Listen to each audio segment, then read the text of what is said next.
रामपुर नामक एक गांव में रामू नाम का एक गरीब किसान रहता था।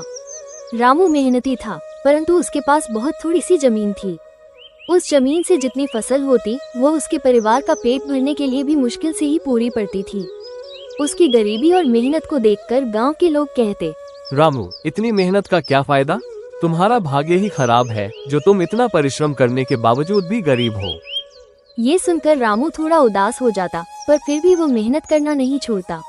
एक दिन गांव में एक साधु आए। गांव के लोग उनकी बातें बड़े ध्यान से सुनते थे और उन्हें बहुत मानते थे। रामू भी उनके पास गया और अपनी गरीबी और मेहनत की कहानी सुनाई। साधु ने उसे ध्यान से सुना और फिर कहा, तुम्हारी मेहनत जरूर रंग लाएगी बेटा, बस धैर्य रखो और अपनी मेहनत को बढ़ाते रहो। कभी कभी हमारी मेहनत के फल का समय आना थोड़ा देर से होता है, परंतु मेहनत का फल निश्चित रूप से मिलता है। रामू को साधु की बात से थोड़ी हिम्मत मिली और वह और भी मेहनत से खेती में जुट गया। दिन रात मेहनत करता, खेतों में घंटों समय बिताता। समय बीतता गया, लेकिन रामू की स्थिति में कोई खास बदलाव नहीं आया। फिर भी रामू ने अपने परिश्रम को कभी कम नहीं होने दिया। एक दिन जब रामू अपने खेत में हल चला रहा था, तभी अचानक हल किसी कठोर चीज से टकराया। उसने हल को जमीन से निकाला और देखा कि वहाँ कुछ चमक रहा है।